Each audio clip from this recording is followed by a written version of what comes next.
Sebelum saya mempresentasikan tugas satu pada mata kuliah filsafat terlebih dahulu, saya perkenalkan nama Yuti Naidiawa, NIM 8604111351, program studi S1 PGSD. Baik, saya akan mempresentasikan tugas satu tentang peran ontologi, epistemologi, dan aksiologi dalam membentuk dasar-dasar filsafat ilmu.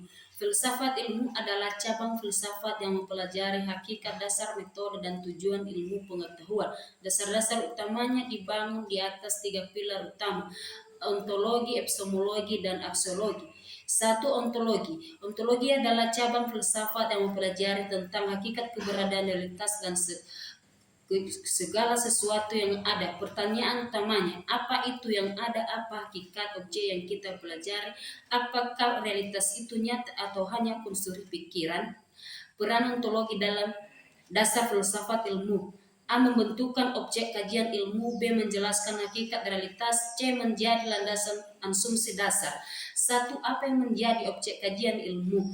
Objek kajian ilmu dibagi menjadi dua jenis utama yang ditentukan oleh pandangan ontologis.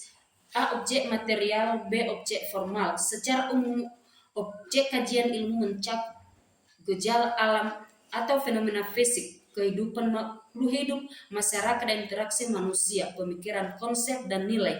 Dua, hakikat realitas objek kajian. Ontologi juga menjelaskan sifat dasar dari objek tersebut yang menentukan cara kita memandangnya.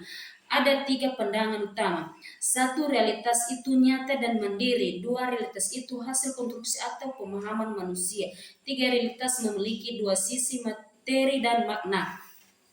Dua, epistemologi. Epistemologi mempelajari asal usul, sumber, batas, metode, dan keabsahan pengetahuan. Pertanyaan utamanya, bagaimana kita bisa mengetahui sesuatu? Dari mana asal pengetahuan? Bagaimana cara membedakan pengetahuan yang benar dan salah? Peran dalam dasar filsafat ilmu: A. Menentukan metode penelitian. B. Menjamin kebenaran dan keabsahan. C. Menjelaskan program pengembangan ilmu. D. Menentukan batas pengetahuan. Satu, bagaimana ilmu diperoleh? Ada empat sumber utama dan cara manusia mendapatkan pengetahuan. A. Melalui pengalaman empirisme. B.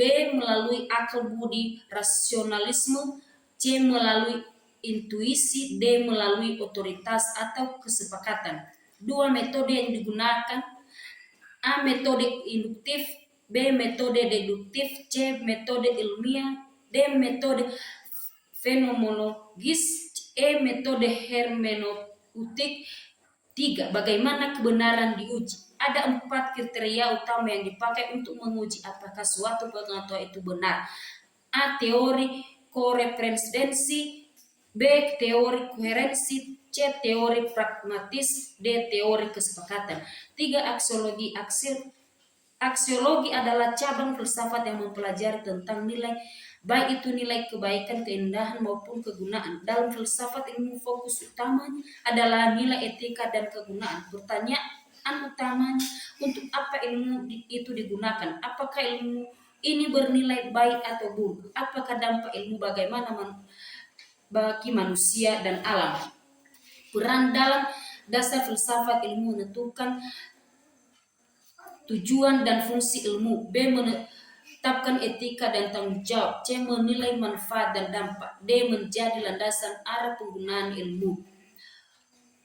Satu, ruang lingkup utama aksiologi. Ada tiga dimensi utama yang dibahas dalam aksiologi terkait ilmu pengetahuan. A. Nilai. Nilai adalah standar atau patokan yang dipakai manusia untuk menilai sesuatu itu berharga, baik pantas atau diinginkan. Nilai intrinsik, nilai ekstrinsik. B. Etika. Etika adalah bagaimana dari aksiologi yang mengatur perilaku, kewajiban, dan tanggung jawab dalam memperoleh maupun menggunakan ilmu. C. Tujuan penggunaan ilmu. Aksiologi menegaskan bahwa ilmu bukan tujuan akhir, melainkan alat untuk mencapai tujuan yang lebih tinggi. Dua, hubungan epistemologi dan aksiologi. Epistemologi menjawab bagaimana kita tahu sesuatu itu benar. Aksiologi menjawab apakah pengetahuan yang benar itu baik dan untuk apa dipakai.